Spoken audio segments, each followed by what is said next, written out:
best bit of advice for the listeners in growing from, let's say, £1 million business to a £14 million business? All clients say that they would recommend us to somebody else. How many have? None of them have, because we haven't asked them. What's the secret to being trusted by the world's largest brands? When you want to grow a business by hundreds of %, you have to cut people every now and again. How do you maintain energy for the people across a £14 million organisation? Welcome to the ActionCOACH podcast. ActionCOACH is the world #1 in business coaching. Since 1993, we've helped thousands of business owners and entrepreneurs worldwide smash through their limits and achieve extraordinary results. This is more than a podcast, it's your blueprint for success. So grab a pen and paper, take notes, and make sure you hit the subscribe button and notification bell for weekly growth insights. Let's do this.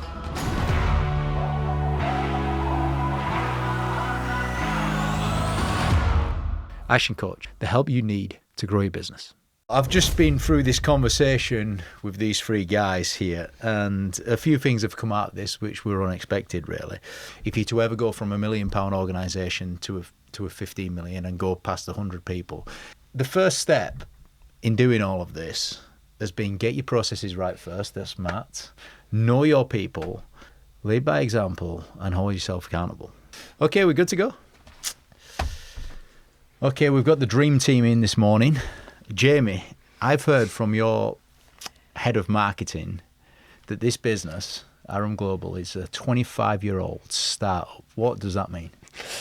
It's an interesting one, isn't it? Only a head of marketing could come up with something like that. What does it mean? Well, Arum is 25 years old, yeah. So I, as you can imagine, haven't owned it for 25 years, but I purchased it in 2017, which was never my intention. I was actually just as an early stage investor, or sort of late stage investor, I guess.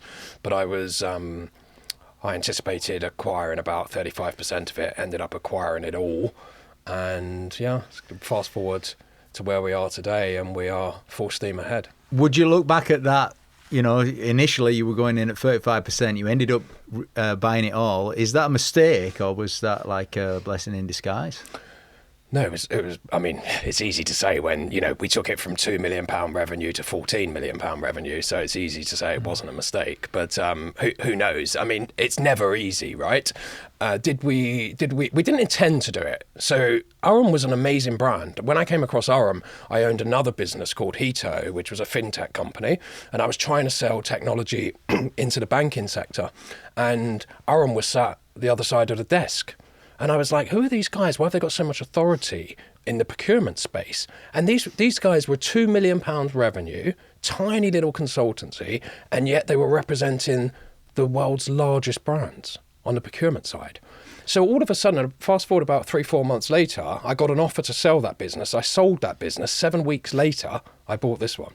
Because I was like, that is a great foundation business to own, because if it's trusted by the world's largest brands, then you can sell the world's largest brands new things. What's the secret to being trusted by the world's largest brands? It's trading for 25 years with an NPS score of 100%. This business has an NPS score of 100%. Every single client that is asked, would you recommend us again? The answer is yes. Now, that could be impressive if your clients were, I don't know, Joe Bloggs and co. But these clients are the world's largest banks, governments. I mean, that is impressive. I mean, it's not percentage, isn't NPS anyway, but a score of 100%, not a percent, sorry, a score of 100 is unheard of, really. It is, yeah. And it's just remarkable to the delivery, which is, you know, Matt's part of the business, the delivery of this company just as... Now, some might say, when I came along and they told me about this, I said, well, you obviously haven't tried hard enough, because you should upset somebody at some stage. But the reality is we've gone from 2 million to nearly 15 million, and we're still there. So the delivery part of the company is just very solid. It's full of experienced practitioners that just absolutely know what they do. Just bear with us a second. Let me just grab hold of that, what you said, and bring you in, Matt. So Jamie's just said, hang on a second, you should be annoying some people. You should be frustrating some people. Some people should be fed up with you. Yeah. As head of delivery and operations, how does that make you feel? It makes me feel good, but you know what I would say, I'd put it down to the team, and we've got a great team. You know, they come from the industry, they know their stuff, they're specialists in collections and recoveries, And it's not without its challenges. I mean, we're working globally now. We're doing a lot in Australia, New Zealand, the US, all on different time zone. That involves the team, having to work late into the evening, overnight. But they knock it out of the park every time, which is great. And are you the person that makes the NPS scores happen? Do you facilitate the whole? I do. I mean, I'm responsible for our operations. We are typically running up to 20, 25 projects simultaneously, and I sit across those. Those can be 2 to 3 week engagements, helping clients to define their strategy, through to multi-year engagements, which might take a team of 15 to 20 people. And I mean, don't get me wrong, we have challenges on projects. Every business does, but overall, our clients love what we do. Yeah, evidently. I mean, what would you say to the listeners right now that aren't yet doing NPS? For us, it's a great way to measure success. I mean, if the customer's happy, I'm happy, the business is happy overall. So I would certainly recommend it. You just start to get the feedback, start to build it up, and start to measure it. When did you start doing NPS? It's probably about 6 years ago, I would say. Pretty soon after you started investing then? Yeah, absolutely. So, when you invest, there's two things on NPS for me, actually, James. So first of all, what would you say to people about NPS? Use it, because actually we started it 6 years ago, and we use it to identify customer excellence and happiness, but we don't use it for business development. So it was interesting. So I stepped into this organization 5 weeks ago myself as exec chair with some responsibility to grow new business. And I sat in one of the first meetings and said, hey, so this NPS score, so all clients say that they would recommend us to somebody else. How many have? And everyone went dead quiet. No, none of them have, because we haven't asked them. So I set a task just in, I think 2 weeks ago, we have this growth session every 2 weeks. So one's coming up, I think maybe tomorrow or the next day. And I set the task there, which is I want you to go off and ask one of our clients for a recommendation. So you generate new business from it. Then the cost associated with doing it can cover itself. So that's really important. And why did we start to do it? Of course, well, we started to do it because we wanted a sort of heat map, a temperature gauge of where we are. And we did that after a sort of 8 or 9 months post-acquisition. And then obviously it's imperative as an investor, because remember, I've only been involved in a business for 5 weeks. Prior to that, I was very much just attending once a month for a board meeting. So what do you want to know? You want to know if your clients are happy, right? You want to know where the problems are. So it's great for that. Yeah, I like that phrase, a heat map. We wanted to know where we are.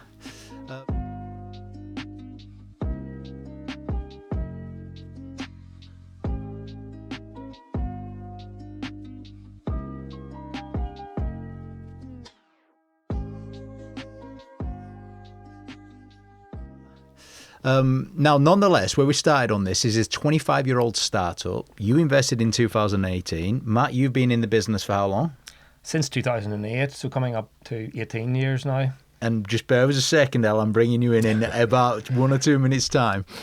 7 years. Why are you calling it a startup now? Well, because it was an investment. So let me tell you, so it was my first investment. I now have 14 different companies under management, some that I own as little as 8-9%, and some of them I own nearly all of, like this one.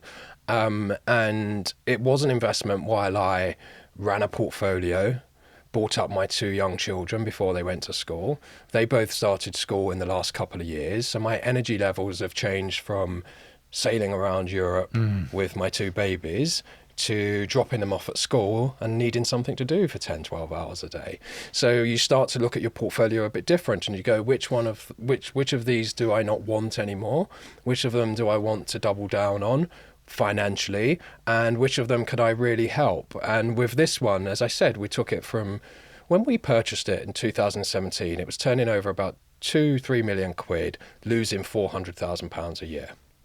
And we paid about 2.5 million quid for it, something like that. The figures would all be wrong slightly. Fast forward to today, we're sort of 14 million and 5 million EBITDA. But it's not enough, James. We have the ability to take this to a £100 million organisation with a 26 to 28% bottom line margin. And that's what I want to do. And that's exciting. That's what's getting me up in the morning. That's what's really exciting me to work with Ella and all of the people part of the business and Matt on how does delivery keep that NPS score while we go and double, triple and take it a bit further than anyone would have thought was possible. I do want to bring you back to 2018 when you invested in this, because one of the first things you did was a 100-day plan. Yeah. That's part of your investment strategy when you go into invest in any business. You get 100. Why 100 days and not 90, by the way? It's a great question, isn't it? So some banker in private equity came up with the term 100-day plan probably 40 years ago, and everybody's just blindlessly followed it ever since. Yeah. So nobody knows. I guess it's 100 days is probably more like 3 months than 90, I guess. It takes into consideration some longer months and some holidays and stuff like that. But yeah, 100-day plan, and 100-day plans, you never get through 100% of them. But the aim is that you need to do the important stuff first. And what's the important stuff when you take over a business? Communications, the people, making sure that people are happy with new owners, new management, making sure the clients and any change control clauses in contracts, the things that you don't really know unless you buy a company. Most contracts, certainly for contracts for clients like ours, almost 100% of them have a change of control clause, which means when you buy this company, the following day, every single client has the right to end your contract because there's been a change of control. So you really are betting on they won't do that. Now, when you've got 100 NPS score, they're not going to do that, right? But it's not always the case. It only takes one of them. You could lose one of them overnight, and all of a sudden you lose a lot of real revenue. Right. Let's get Ella in this, because very quickly earlier on, just after that 100-day plan, you realised you need a head of people.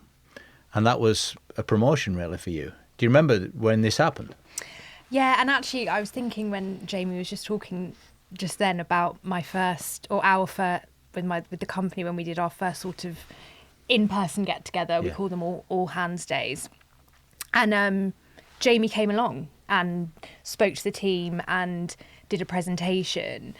And I remember thinking or feeling like that was quite unique, to have, the owner of the business turning up, being there, and I think Jamie has maintained that the whole way through. And I think coming from a people perspective, that's really amazing to see that the leader of the organisation is willing to show up for his team. And every all hands call he's on, he's like, if anyone has any questions or wants to speak to me directly, pick up the phone, email me. So I think, to be honest, that really leads our kind of approach to the people in our organisation, is that Jamie has always been approachable and involved.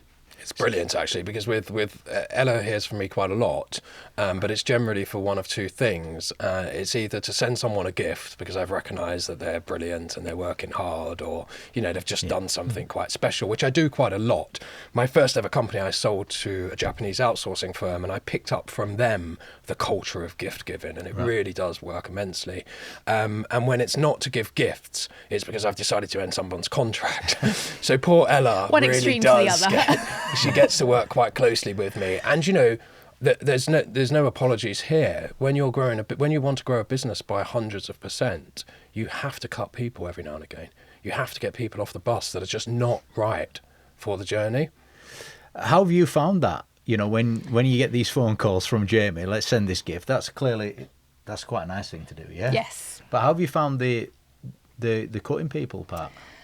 I think it's never easy, I'll be honest, of course, and I definitely sometimes struggle to separate the sort of personal from the professional, and you work with these people and you invest a lot of kind of time, and you could say you spend more time at work than you do at home, so there is always a bit of a kind of personal element, but I think it's also kind of taught me to learn how to try and separate that a bit more, and actually and sort of the confidence that Jamie is making the decision that's kind of right for the business, and also that Jamie will have tried to sort of support that person as much as he can. It would never be a just sort of snap decision. There would always be kind of rationale and reason behind it, and I think it's helped me kind of progress in my career and my personal growth as well.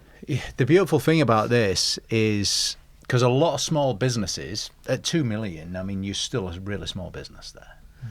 You know, at 14 million, it's a different entity, but really early on, you decided to have a head of people. Someone owns that role, because there's three things going on here. There's the gifts, the nice bits, the gifts. Then there's the difficult conversations happening over here. Yeah.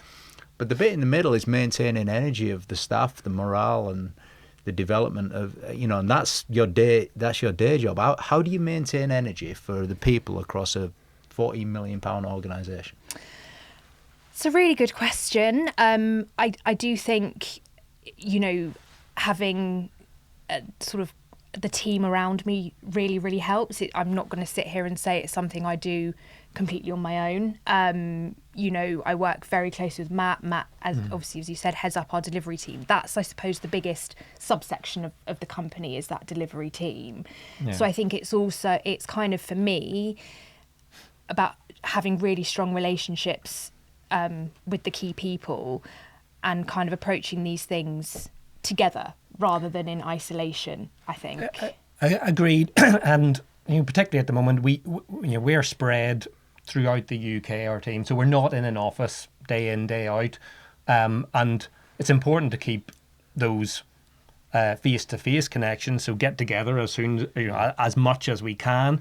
We often run hub days every quarter, so we get people in different locations and get them together, build those teams, and also as teams who are delivering for clients, we get those teams together as well, and that starts to build the culture, the momentum, and everything around face-to-face, because otherwise, you know, you are remote, you're working through teams, it's hard to keep that momentum up. Nice two words, that, isn't it? Culture and momentum. I like you putting those together.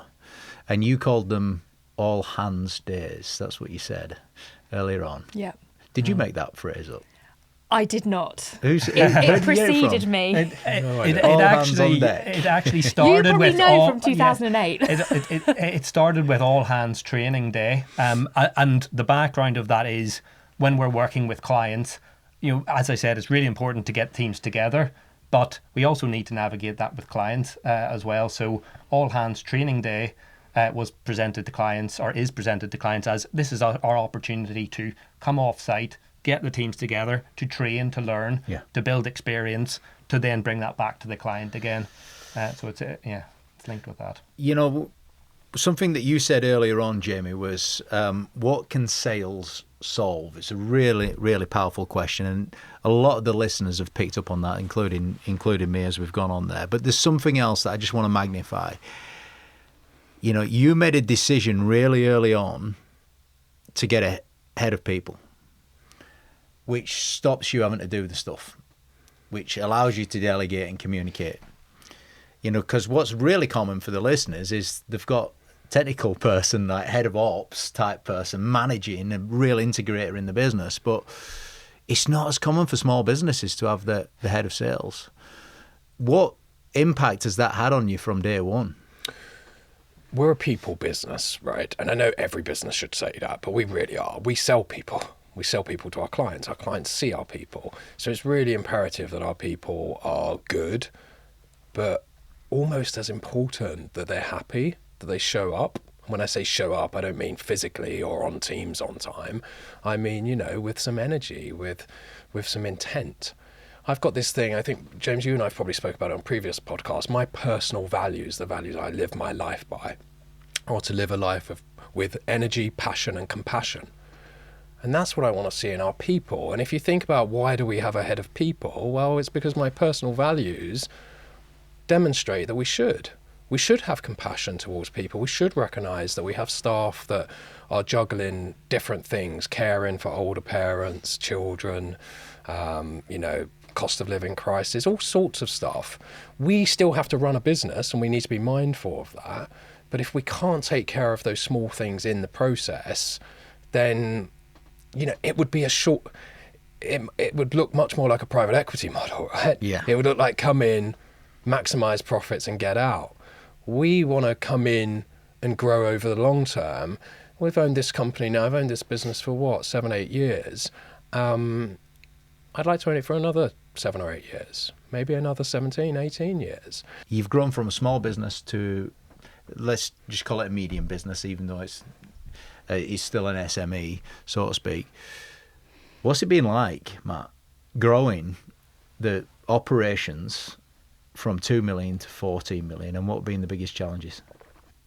As Jamie mentioned, what we deliver is repeatable. We do such a great job, but we do it across helping clients to define what their strategy is and helping them to execute on that. Yeah. And that's through helping them to select the right technology, through to implementing multi-million pounds upgrade migration programs as well. And so to do that, it's really about building the right team to be able to then do that across multiple clients and across multiple geographies in multiple sectors as well, and to build that base of knowledge, experience, IP frameworks that we can then repeat that as well. So for me, it's coming back to the same thing, and that's why, to Jamie's point, we can continue to grow. It's because we've got the frameworks, we've got the people, we just need to expand that. Are some of your customers easier to deal with than others? Of course. I mean, we've got a range of of clients through from small fintechs through to large retail banks, but it's all about the relationships, the people that you're working with, and because we do such a good job, often it's about getting in and showing our value, and that's why we usually start with a relatively small engagement. It might be 2 to 3 weeks just to show that we know what we're talking about, and then we just build that relationship and expand from that point as well. And you mentioned earlier on that you've got, at any given time, you might have 25 projects running. Mm-hmm. How do you keep all them plates in the air spinning? I've got a great team under me as well. We've got heads of particular areas in terms of advisory and delivery services. We've got a great team. Did you carve them departments out? Yes. Because at one point you'll have been head of all of it, yeah? Absolutely, yes. We purposely developed our department, and we've really split it into advisory and delivery services. Advisory is that it's a relatively small team, but it's the first touch point that we have with our customers. So it's going in, it's doing a great job, it's building that relationship, that momentum, and then at the appropriate point, it's handing over to our delivery team, and that's the 1 to 2 year or plus relationship from there. What's the key for your advisory team then, getting off to a flying start with the customers that they're getting started with? Yes, I mean, the why for advisory is showing our value. I mean, yes, that department makes money in its own right as well, but it's really about showing our value and expanding into longer term relationships. And how do you show the value? Feel free to comment, guys, if you've got any comments on this as well. I mean, we sit on the client side of the table, often facing into decisions, and that might be helping them to select new technology, or it might be helping them to implement a new process. But the real benefit for our clients is we're sitting on their side of the table. We're not a vendor, so we don't have a product to sell other than to get the best outcome for our customers. And so the why for advisory is showing the value in that, and then expanding from that point. And also, James, I would add that you and I have often talked about books, but the book 7 Powers, if you think about, well, what's the powers of this organisation? One of the big powers is our network effect. We're working for the world's largest brands across the world. So when you appoint us for a piece of advisory, you're not getting the 2 people that enter the room. You're getting the 2 people that enter the room, the 200 people behind them, and the 20 projects a year that we've been delivering for the past 25 years. You're getting the knowledge of that. So that network effect, that's what the client's buying. Now, that can be a short piece of engagement. Actually, one of the things that I was concerned about when I first bought this business was we do these small pieces of advisory work, and we charge sometimes as little as 25 grand, between 25 and 50 grand. And me not being aware, my first operations meeting, I was like, let's stop this. People shouldn't be able to buy our services for 25 grand, just to have a minimum ticket of 50,000.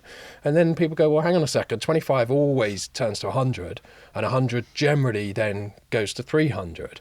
and you're like, oh wow, and you start to unpick it. So the amount of value someone's getting for £25,000 is immense. So we are giving away so much IP, so much value at that stage, that it simply makes sense for the client to trust us to then go on and deliver further.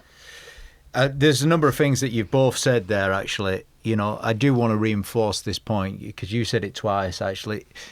The ability to sit on their side of the table, which is emotional intelligence, isn't it, really? It's like to understand what it feels like, you know, for them in their business, which is part of the success of your operations team. But then there's the power of the network effect. I've not heard that phrase how you described it there. I would think naturally something else, but look, the network effect is how we deliver value.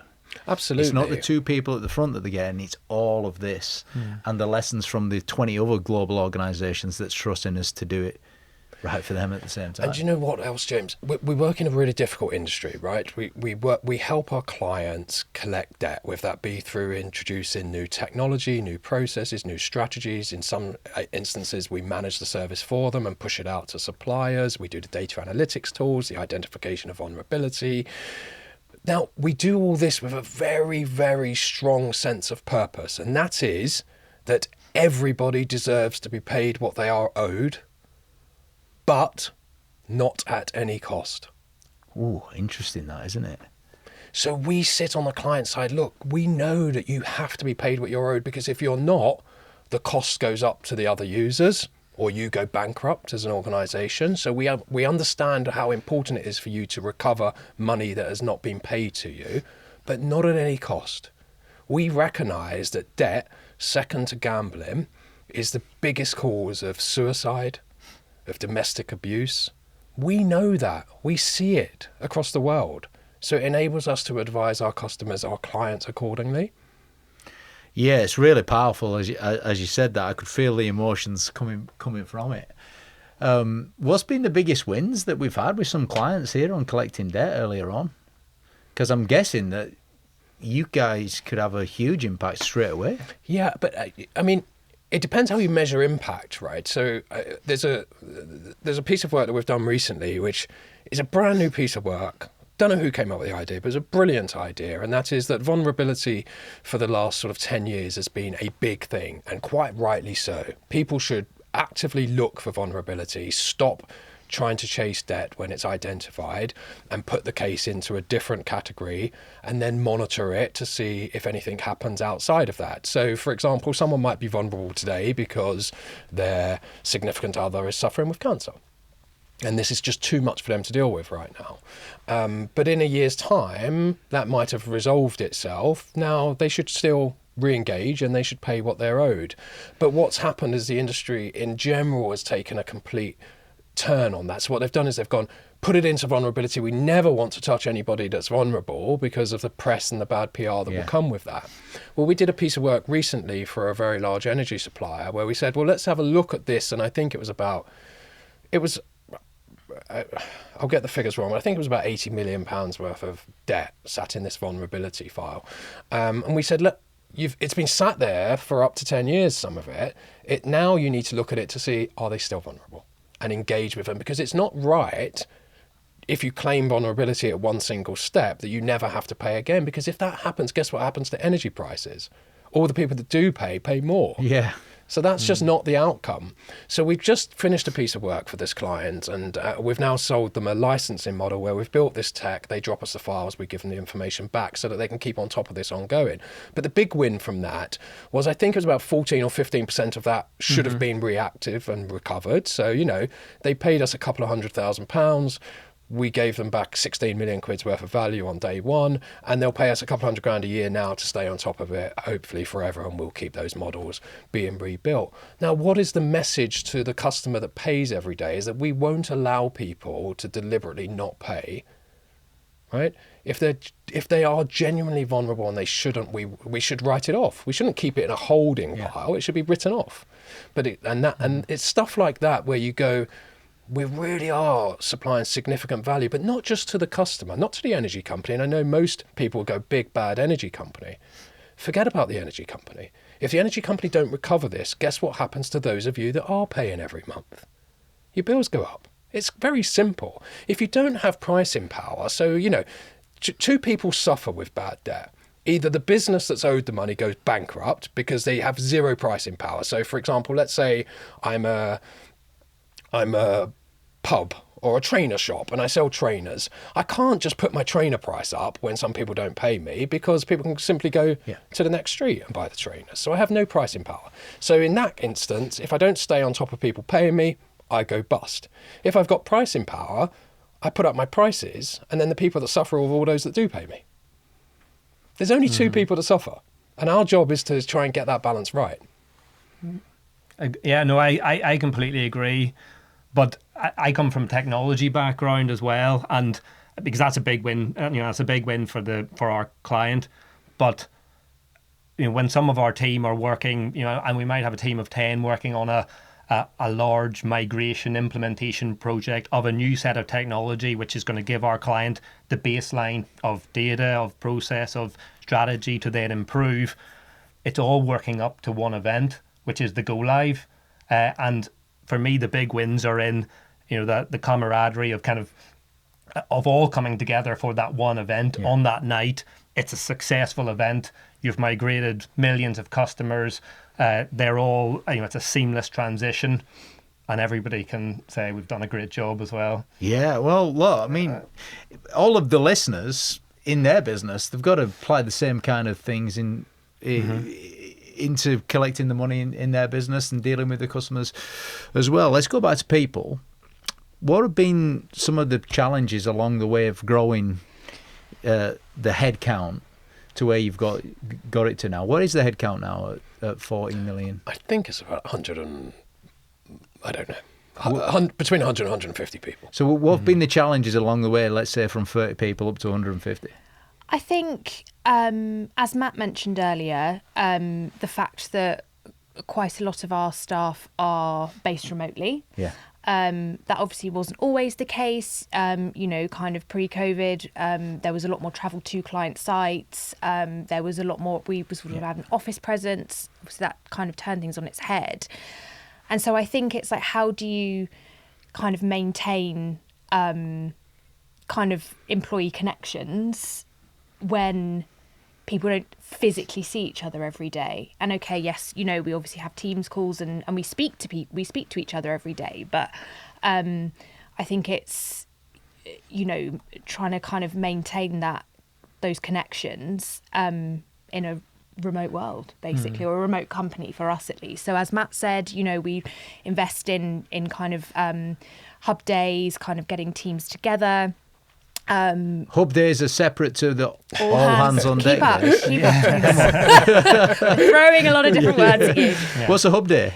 Basically, where your little team or what? So we kind of do it based on geography. So if we have a sort of 10 people that are based in London, Edinburgh, Birmingham, we'll arrange a get together in their sort of local area. So because kind of as Jamie said before, conscious that people have families, kind of personal circumstances that mean they can't take 2 days out of their own lives to travel to London. So we kind of try and adapt to that and kind of move that around.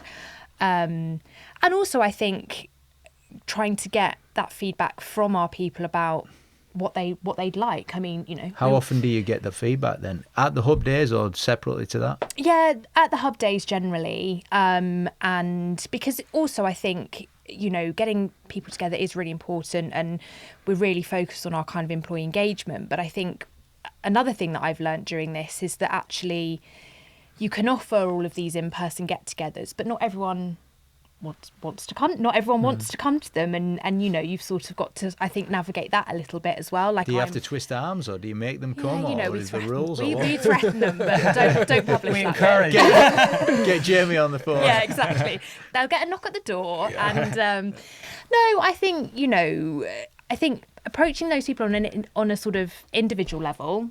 So obviously it's a mass invite goes out, and then kind of encouraging, whether it's line managers, heads of departments, myself, if there are people that can't make it, finding out why. Okay, what could we do differently next time that would make you kind of more want to come? And also, you can't always force people. It's to a do big these challenge, things. It's a big challenge, and I think I see it across a number of businesses. Obviously, being fortunate to invest in a number, and businesses post-COVID are struggling to find the right type of hybrid model or even a return to work model, and in general, and I've noticed it even at our business, and we do so much so well, businesses lack a lot of discipline these days about how they conduct themselves. If you think about when we were all in office, no one would dare turn up in a tracksuit. But in the 5 weeks that I've been back involved in this company, I've seen people in tracksuits on Teams calls. What is that about? We have to stamp that stuff out. Now, it's become part of the norm. We don't always notice because we're all quite busy. I was at a all hands, whatever it was called, last week. It was something like an all hands call. All hands call. Yeah. And there were a bunch of people in one room that had all come together, so 10, 20 people in one room, and then 36 other people. I know there were 36 because while someone was talking, I went through and counted them all, and only 6 cameras were on. Now, to me, that's odd, because it shows a lack of respect for all the people that had presented. They were all put together, their slideware. They were all dressed smart. Some of them had travelled all the way to head office in Nottingham to be there to get their moment. Yeah. And 30 people, we didn't even know if they were there. What's that about? That's what you said about the tracksuit, but I was also thinking about that with the camera. But you know what? As you said it, that's the norm for everybody listening as well in their team meetings. But it can't be, because we cannot. If we don't show that respect to each other, then how can we expect that we're going to show it to our clients? Everything starts at home, James. That's my motto. Everything starts at home. The way I get up in the morning, the way I present myself to my children, the way I leave the house. If I don't do that bit right, then I've got no chance of getting the rest of it right. If I'm running around my house screaming and shouting, dragging the kids out of the house to get them to school, I'm probably my first call of the day is going to be like that. So we need to show up. We need to be present. So, I made a point at the end of that call last week to say, look, I had to make a decision. I noticed within 6 minutes of that call that 30 people didn't have their cameras on. And I had to make a decision as the exec chair. Do I call them out now and say everyone put their cameras on? There was a risk for me there that only 10 of them do. Then what do you do? Right? Or do I wait to the end of the call and rather than call them out, make a gentle note that I think it's disrespectful and it's not expected of them, and to change for next time? I chose the latter. Yeah. Now, some people would have taken that really badly, and that's a problem for Ella. And Ella's probably on that call going, oh no, he didn't just say that, did he? Because she knows there's a fallout from that. But we have to do these difficult things. I don't know. I mean, it's probably the lesser, isn't it? I mean, maybe you prefer. Well, it's here. We can ask her. To do the way. How did you feel, Ella? To be honest, I really genuinely supported it, and I think actually it was really great that it came from you, because I think, myself, Matt, the other members of the senior leadership team, we're working with these people every day, and we ask obviously a lot of people and kind of various instructions. So I think actually, and you just aimed it really well as well. It didn't feel like people were being told off. It was just like a genuine sort of, I think, observation and kind of actually, I'd expect more, and I think, yeah. So I think it was. But look, I get back from the gym some mornings and I take the children to school, I go off and do CrossFit, and I come home, and sometimes I am running late before our first video call of the day, I have a shirt hung in my home office, and sometimes I'm sweating from CrossFit and I run to the downstairs toilet and I splash my face, do it with a towel, put on a shirt, and I'm sat with my shorts on, trainers on, and my gym bag next to me. So if I can do that, everybody else can too, right? Yeah. I agree, and I mean it's the most junior team members that suffer most by this, because whenever I started within Arum, we were out on client sites. We were all dressed in suits. Team members were learning from, or I was learning from, the more senior people there. Whereas at the moment, it's completely separate, and that's why we do the hub days, is to try and get people together to learn by osmosis. To learn by, that's what you need to do, and that's just lacking, I think, probably since COVID and since some of these norms have come in. But across businesses globally, my bank manager, very famous bank, private bank here in London, my bank manager turned up in a tracksuit the other day on a video call to me. So this isn't, become the norm. It's become the norm. Yeah, well, I made a note of this. I'm not against tracksuits, by the way. I own a few myself. You're not against tracksuits. You're for something else, and I made note of that because your business over the last 7 years has gone from a £2 million business, or probably less once you lost that big client, to now a £14 million business. With a 5 million EBITDA, so you've gone from losing $500,000 a year or 400 grand a year to a 5 million EBITDA on a 14 million turnover. And what you said right at the start is we have the ability. That's the phrase that you said. You can go back and listen. We've got the ability to substantially grow this business. So your belief is there. And then what you've said now, once you went on that call, you said these three things. Show up. This is the norm has got to be everyone showing up. The norm has got everyone being present. And the third thing was setting the standard. I think that's something every leader and manager listening to this right now can apply there. You've done a good job of highlighting the tracksuit, the videos off on calls. That is not an option in your business. And I would encourage every listener to take some inspiration from that too. Now, last couple of questions each. Best bit of advice for the listeners in growing from, let's say, £1 million business to a £14 million business. Best bit of advice from a operations perspective. I suppose it's a piece of advice that we always say to our clients, which is get your processes right first, get your requirements documented, known by all first, because that allows you to then, firstly, everybody knows what they're doing, but also it then allows you to define what that model is and how you expand from there. Beautiful. I love it. People side? I think get to know your people. I mean, obviously it depends on the size of organisation you are, but I think trying to really generate connections with people, they're not just a name and a job title. You kind of know a little bit about them. It doesn't have to be their whole life story, but I think really trying to make a sort of small personal connection with your people kind of helps build that kind of camaraderie and kind of that feeling of togetherness. Nice. Mine's easy. Mine is to show up, lead by example, and hold yourself accountable. Because that's what I see lacking in so many businesses these days. You know, people right at the top expecting everything from everybody else, but not holding themselves accountable to the same standards and the same work ethic. That's something I do every day. And if I do it, then it's not unreasonable for me to request it of others. What's been your favourite part of this conversation today, Matt? I suppose for me, it's just been an open flowing conversation, and you've gone down into a few different areas, so I just really enjoyed it. Yeah. Well done. And over to you. What's been your favourite part? Yeah, I think I'm pleasantly surprised at how comfortable I've been made to feel, being a complete podcast novice and never having done this before. And yeah, like Matt said, just having a sort of a genuine conversation. And kind of getting it from the different perspectives. Jamie is the sort of investor, exec chairman, and then us who are kind of in the business day to day. It's been nice to kind of bring that all together.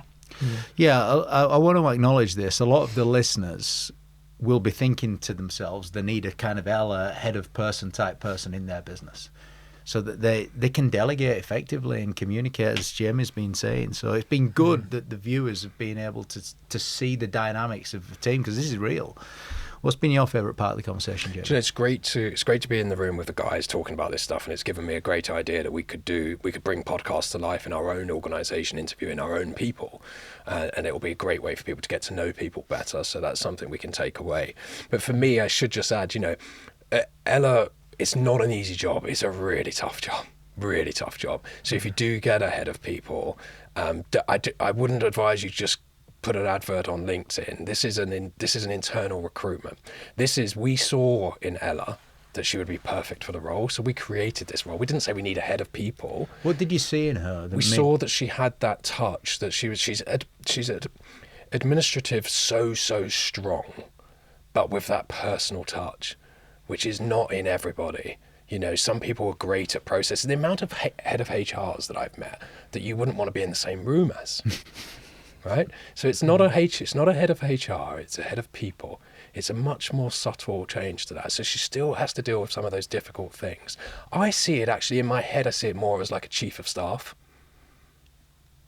That's the role.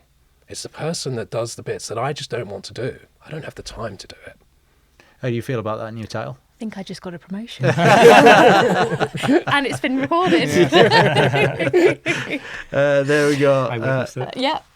On behalf of all of the listeners, and thank you very much, Arum Global. Thank Thank you. you. Thank you.